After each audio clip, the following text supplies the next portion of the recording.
বোনেরা, জাহান্নামটা বড় কঠিন জায়গা হবে, আখিরাতটা বড় কঠিন জায়গা হবে।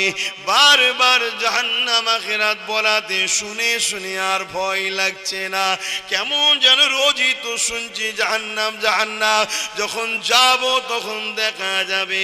কি দেখবেন আম্মা বোনেরা, বাপ ভাইয়েরা, জাহান্নামী দিগকে যখন হারাম যারা খেয়েছে, জাহান্নামী আগুনের কেচি দিয়ে এই জীবকে তাদের কাটা হবে, আবার অটোমেটিক গজাবে, আবার কাটা হবে। এই গজাতে থাকবে, কাটতে থাকবে, গজাতে থাকবে, কাটতে থাকবে। যে শাস্তির কোনোদিন শেষ নাই।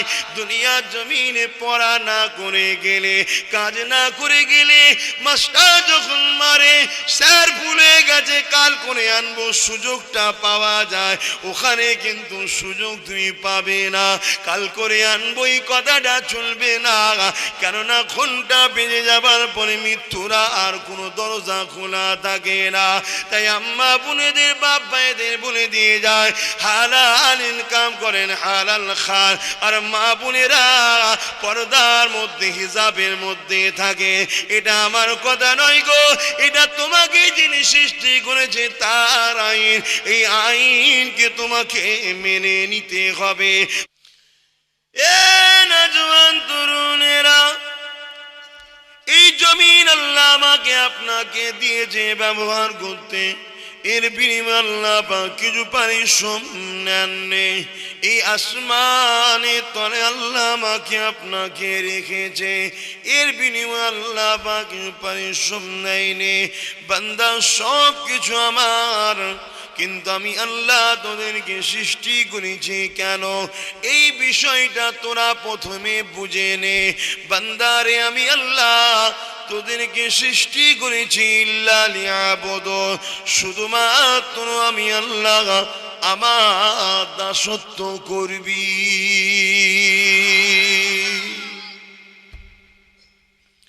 দুনিয়ায় আমার দাসত্ব করতে গিয়ে তোকে কেউ যদি বাধা দেয়, তার কথা তুই শুনবি না, তুই আমি আল্লাহ আমার কথা শুনবি। কেননা যে তোকে রুখছে সে তোর কেউই নয়। বাপ যদি হয়, এটা তো ক্ষণস্থায়ী সম্পর্ক আমি বানিয়েছি। মা যদি হয়, এটা ক্ষণস্থায়ী সম্পর্ক আমি বানিয়েছি। স্বামী যদি হয়, এটা ক্ষণস্থায়ী সম্পর্ক তো আমি বানিয়ে দিয়েছি। এ আমার বান্দা বান্দিরে, তোরা আমি আল্লাহ একমাত্র আমার কথা মানবি। আমার কথাটা কি, এর জন্য আমি আল্লাহ তোদের কাছে আমার কোরআন পাঠিয়েছি। ওই কোরআনটা তোদের সবার জন্য জানা ফরজ করে দিয়েছে। কি নারী কি পুরুষ সবাইকে কোরআন জানতে হবে। এবার জানা তিন ধরনের সিস্টেম রয়েছে। একটা হলো দেখে দেখে, আর একটা হলো শুনে শুনে, আর একটা হলো পড়ে পড়ে। সাহাবা হুজুররা আমার নবীকে দেখে দেখে কোরআন শিখে গেছে। কেননা আমার রসুলের চরিত্র মোবারকটাই ছিল কি, কোরআন শরীফ। আম্মা জান আয়েশা সিদ্দিকা রাদিয়াল্লাহু তাআলা আনহা বলেন, আমার নবীর চরিত্র মোবারকটাই হলো কোরআন শরীফ। কানা খুলুকুল্লাহুল কোরআন। এ নওজোয়ান তরুণেরা, আব্বারা, আজ আমাদের ঘরে জীবন কাটাতে হবে কোরআন অনুযায়ী। আমরা যদি কোরআন ছেড়ে দিয়ে দুনিয়ার লোভ লালসায় জড়িয়ে যায়, ইবলিসের অনুসরণ করে কোরআনের বিরোধী কাজ করতে লেগে যায়, আমার আল্লাহ পাক কোরআনের মধ্যে জানিয়ে দিলেন, আমার বান্দা বান্দিরে, আমি আল্লাহ ওই জালিমদের হাতে ক্ষমতা দিয়ে দেব, দিয়ে তোদের ওপরে তাদেরকে প্রাধান্য দিয়ে বসিয়ে দেব। তারা তোদেরকে গলায় দাসত্ব শিকার পড়িয়ে দিয়ে তোদেরকে টানা খিচড়া খিচড়ি করবে। আর তোরা যদি দুনিয়া জমিনে আমার দাসত্বের শিকল তোদের গলায় পড়িয়ে নিতে পারে, এই জমিনের ওপরে আমি আল্লাহ পাক তোদের জন্যই যথেষ্ট।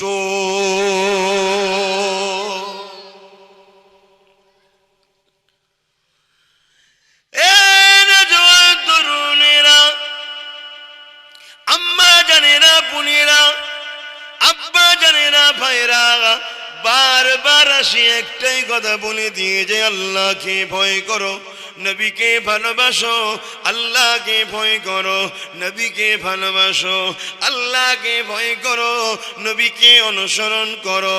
এই কথা কিন্তু বারবার বলে যায়। কি মনে করেন তা জানি না, হয়তো মনে করতে পারেন আব্বাস সিদ্দিকীর এছাড়া কি অন্য কি ভাড়ে কিছুই নাই। আরে আমার ভাড়ি তো নাই, থাকবে কি করে? আমার এতটুকুই সম্বল, আল্লাহকে ভয় করা, নবীকে ভালোবাসা,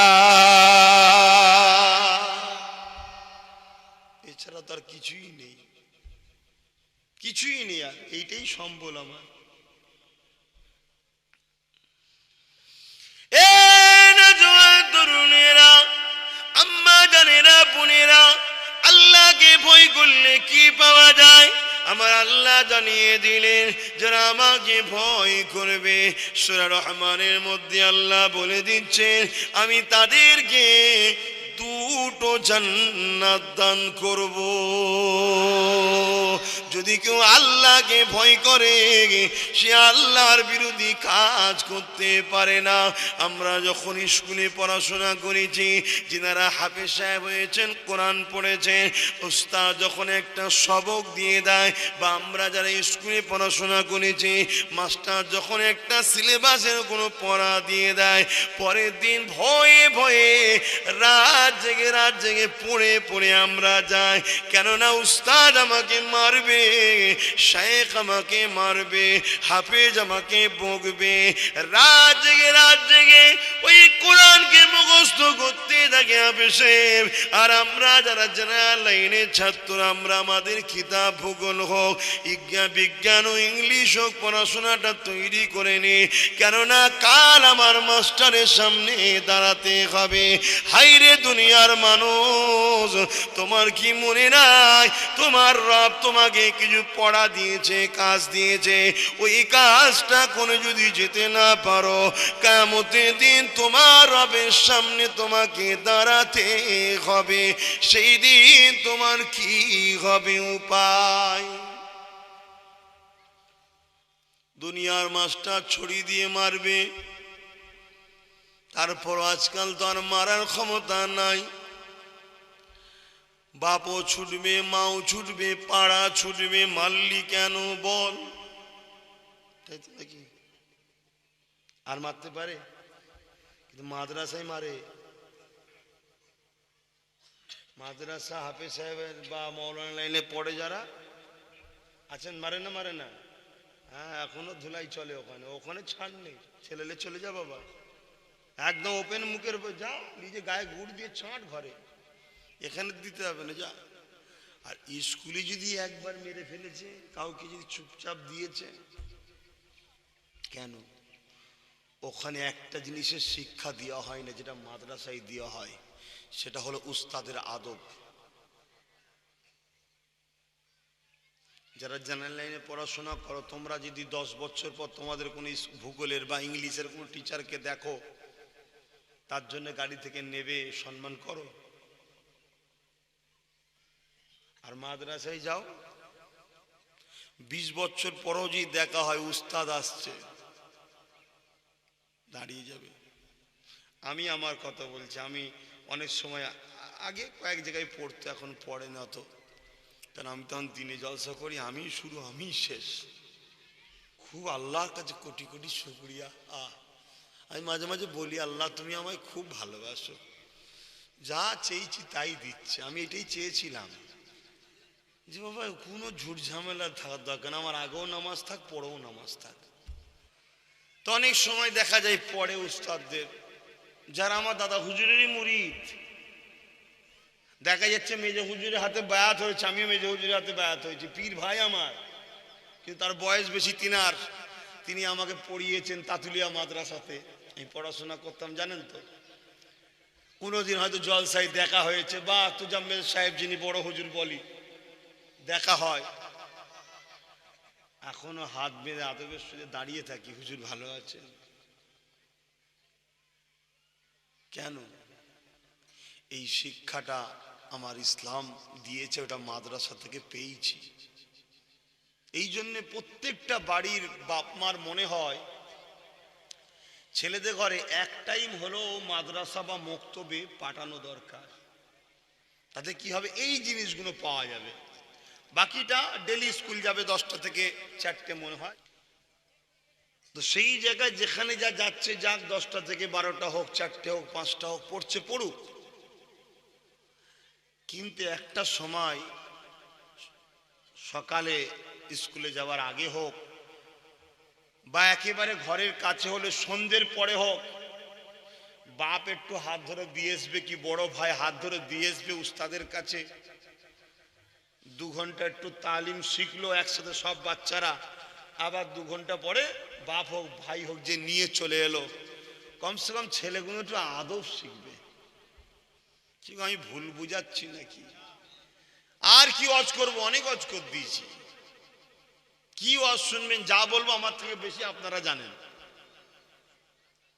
এই কথাগুলো যে শিক্ষা দিচ্ছি এটাও তো ওয়াজ। এটা কি ভুল শিখাচ্ছি আপনাদের ঘরে? তাহলে কি হবে, একটা লাভ হবে। কি লাভ?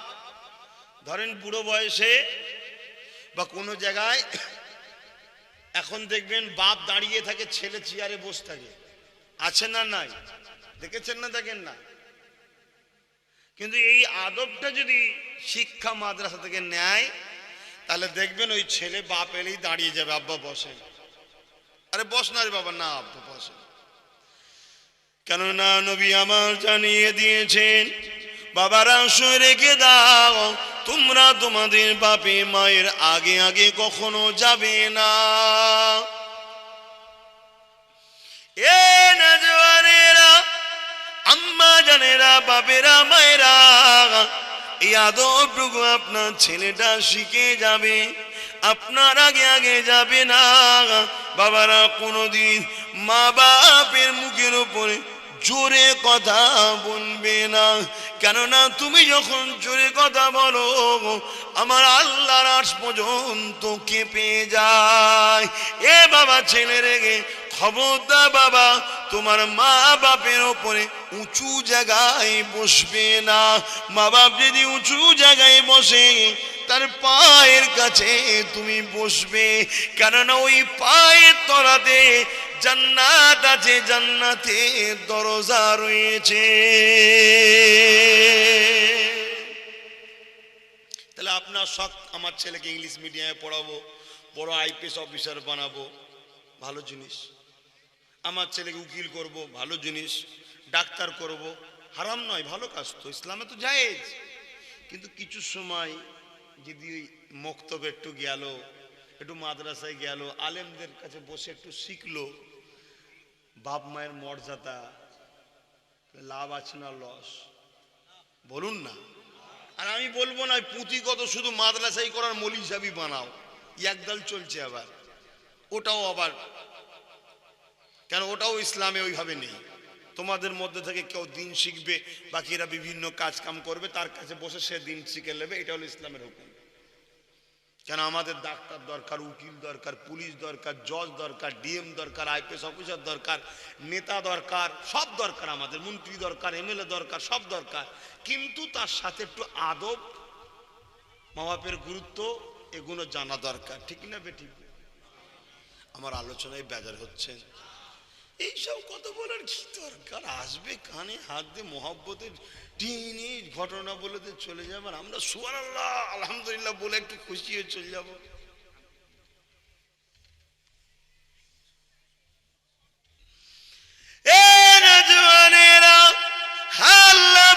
মাহবুবদের কথা শুনতে হয়। কোরআনে যদি আল্লাহ অন্য অন্য নবীদের ওয়াকিয়া আমার নবীকে আল্লাহ শোনাতে পারেন, তাহলে কেন আমি তোমাদেরকে ওয়াকিয়া শোনাবো না? ওয়াকিয়া থেকে অনেক জ্ঞান পাওয়া যায়, তার আগে কিন্তু বেশি কিছু জিনিস আমাদেরকে শিখতে হবে। আল্লাহ আমাকে তোমাকে কেন বানিয়েছে এটা প্রথমে তোমাকে আমাকে জানতে হবে। কারবার করব ঠিক আছে, কিন্তু একজন কাস্টমারের সঙ্গে কিভাবে কথা বলতে হয় এটাও তোমাকে আমাকে শিখতে হবে ইসলাম থেকে। এ নওজওয়ানেরা, কোন কোন মালগুলো বিক্রি করা যাবে, কোন মাল বিক্রি করা যাবে না, ওটাও তোমাকে আমাকে শিখতে হবে ইসলাম থেকে। নিজের খেয়াল খুশি মতো কোনো কাজ করলে হবে না, কেননা আল্লাহ পাক তোমাকে একটা টাইম দিয়েছে, ঘন্টা পড়ার আগে কাজটা করে নাও। আমি তোমাকে আগেই বলেছিলাম, শিক্ষক পড়া দিয়েছে, কাজ দিয়েছে, কমপ্লিট করে গেলে তোমার লাভ আছে। যদি কমপ্লিট না হয় তাহলে শিক্ষকের মারের ভয়ে তুমি কিন্তু কাঁপতে কাঁপতে ক্লাসে ঢোকো। তোমার চেহারা দেখে শিক্ষক বুঝে যায় এ আসামি হয়ে বসেছে। শিক্ষক বোঝে না? বোঝে না? ও দেখবেন শুধু শিক্ষক তাকাচ্ছে, মাথা হ্যাট করছে। শিক্ষক প্রথমে বলে, উঠে দাঁড়া, বল, পড়া। থপঠার করে কাঁপছে, কেন? মারবে। তোমাদের আল্লাহকে ভয় লাগে না? তার সামনেও তো দাঁড়াতে হবে, কুদরতির সামনে দাঁড়াতে হবে, জিজ্ঞেস করবে তো আল্লাহ, এই বল আমার কাজগুলো কি করেছিস, কি কাজ আল্লাহ আপনি আমাদেরকে দিয়েছেন। ওই কাজ তো জানাবার জন্যে নবী আলাইহিস সালাম এসেছেন, ওই কাজগুলো জানাবার জন্যে আল্লাহ পাক কোরআনও পাঠিয়েছে। ওই কাজগুলো জানার জন্যে আমরা আলেমরা তো বারবার আপনাদেরকে ডাকি। এ নওজওয়ানেরা, আমারা বোনেরা, কাজগুলো বুঝে না, এই জন্য তো বারবার বলি আল্লাহ পাক কাজ দিয়েছে কি? প্রথম নম্বর কাজ হলো ঈমান নিয়ে আসো, বিশ্বাস নিয়ে আসো। আল্লাহ একমাত্র মালিক, আল্লাহর উপর ঈমান আনো, কিতাবের উপর ঈমান আনো, রাসূলের উপর ঈমান আনো, ফেরেশতার উপর ঈমান আনো, আখিরাতের উপর ঈমান আনো, ভালো মন্দ আল্লাহর পক্ষ থেকে হয় ঈমান আনো। এইগুলোর উপর ঈমান আনো, আবার তোমাকে মৃত্যুর পরে উঠানো হবে, এর উপর ঈমান আনো। প্রথমে এটা হলো, তারপরে হলো তুমি 5 ওয়াক্ত নামাজ পড়বে। এটা তোমার কাজ, কে দিয়েছে? করবে গেলে লাভ, না গেলে ভাবো ভাইরা। দ্বিতীয় নম্বর কাজ হলো 5 ওয়াক্ত নামাজ। 3 নম্বর কাজ হলো 1 মাস রোজা রাখা। 4 নম্বর কাজ মালদারদের জন্য শুধু এটা, যাকাত দেওয়া। এখানে গরিবদের জন্য সাবসিডি ছাড়, গরিবদের ছাড়। 5 নম্বর হলো হজ করা, এটাও শুধু ধনী লোকদের জন্য, এখানেও গরিবরা ছাড়। গরিবরা ফিরি ফিরি এই দুটো জায়গায় 100 করে নাম্বার পাবে। গরিব হওয়ার জন্য এই দুটো জায়গাতে আল্লাহ এমনি এমনি 100 করে নাম্বার দিয়ে দেবে। বলুন সুবহান। তাহলে 3টে সবার জন্য, কি নারী কি পুরুষ, নামাজ, কলেমা আর রোজা।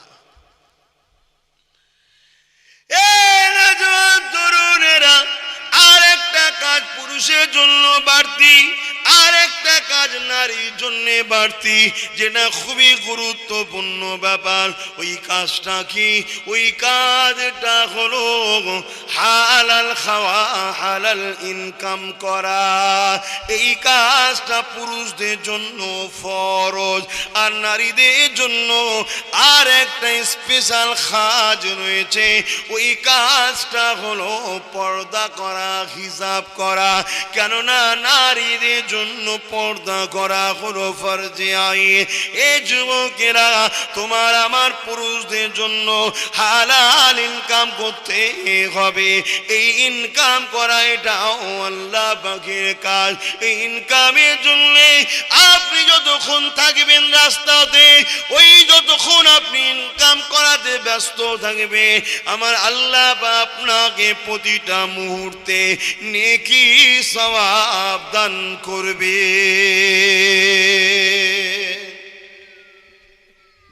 পড়ে না যায়। শুনছো তো ভাইরা? এগুলো কার দেওয়া কাজ বলো? কাজগুলো কে দিয়েছে? কথা বলছে না। আমি কাজ দিলাম? কোন উস্তাদ দিয়েছে? কে দিয়েছে? তার কাছে তোমায় দাঁড়াতে হবে, হ্যাঁ কি না? আমাকে দাঁড়াতে হবে না? হবে না? ওখান থেকে কেউ ছাড়া পাবে? আমরা কাজ করছি তো। ভাবো, এই ভাবতে হবে, ভাবলেই পরিবর্তন হবে।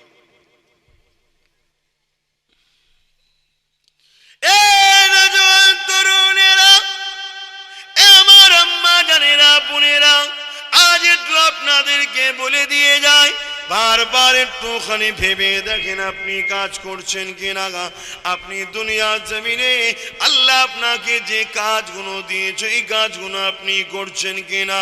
আমার আম্মা বোনেরা, জাহান্নামটা বড় কঠিন জায়গা হবে, আখিরাতটা বড় কঠিন জায়গা হবে। বারবার জাহান্নাম আখিরাত বলাতে শুনে শুনে আর ভয় লাগছে না। কেমন যেন রোজই তো শুনছি জাহান্নাম জাহান্নাম। যখন যাব তখন দেখা যাবে। কি দেখবেন আম্মা বোনেরা, বাপ ভাইয়েরা, জাহান্নামী দিগকে যখন হারাম যারা খেয়েছে, জাহান্নামী আগুনের কেচি দিয়ে এই জীবকে তাদের কাটা হবে, আবার অটোমেটিক গজাবে, আবার কাটা হবে। এই গজাতে থাকবে, কাটতে থাকবে, গজাতে থাকবে, কাটতে থাকবে। যে শাস্তির কোনো দিন শেষ নাই। দুনিয়ার জমিনে পড়া না করে গেলে, কাজ না করে গেলে, মাস্টার যখন মারে, স্যার ভুলে গেছে কাল করে আনবো, সুযোগটা পাওয়া যায়, ওখানে কিন্তু সুযোগ তুমি পাবে না। কাল করে আনবো এই কথাটা চলবে না, কেননা ঘন্টা বেজে যাবার পরে মৃত্যুরা আর কোনো দরজা খোলা থাকে না। তাই আম্মা বোনেদের, বাপ ভাইদের বলে দিয়ে যায়, হালাল ইনকাম করেন, হালাল খান। আর মা বোনেরা পর্দার মধ্যে, হিজাবের মধ্যে থাকে। এটা আমার কথা নয় গো, এটা তোমাকে যিনি সৃষ্টি করেছে তার আইন। এই আইনকে তোমাকে মেনে নিতে হবে। আর আমার আল্লাহ তোমাদেরকে পরীক্ষা করার জন্য এই জমিনের উপরে মানবরূপী কিছু পশুও পাঠিয়েছে। তারা তোমাদেরকে পর্দা থেকে বার করার জন্য বেপর্দা করা যায়। আমার আম্মা বোনেরা, দুনিয়ার কেউ আইন করলো পর্দা করা যাবে না, কি তোমার স্বামী বললো হিজাব পরা যাবে না, কি তোমার বাপ মা বললো পর্দা করা যাবে না, মারে শুনে রেখে দাও, কারো আইন চলবে না। যেখানে তোমার স্রষ্টা বলে দিয়েছে পর্দা করতে হবে, ওই পর্দা যদি না করো তাহলে তোমাকে কিন্তু কিয়ামতের দিন জাহান্নামে জ্বলতে হবে। যতই বাবাজিকে নজরানা দাও, যতই বাবাজি জলসা শোনো, মা আল্লাহর আইনের বেখিলাফ গেলে আব্বা আসলে কিছু করার থাকবে না। তাই তো নাকি গো বলছেন? তাই তো নাকি? আমার রসুল ফেটি ফাতেমা হুজুরকে শিক্ষা দিয়েছিলেন, সেটা আমাদের জন্য, যে ফাতেমা রে, আল্লাহর রহমত ছাড়া কিছুই হয় না।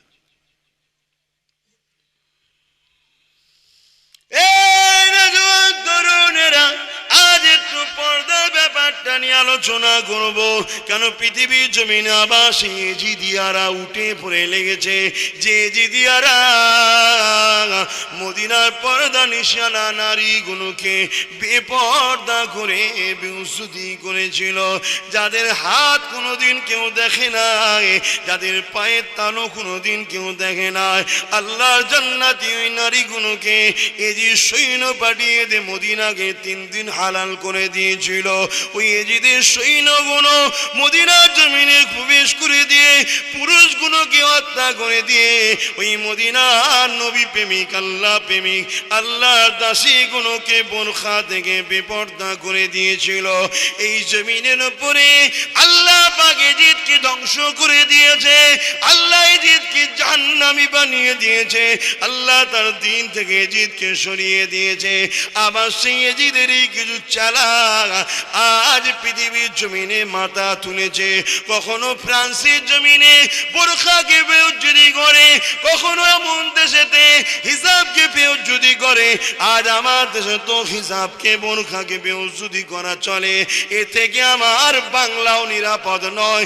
আমার বাংলা তো হিজাবকে অপমান করা হয়েছে।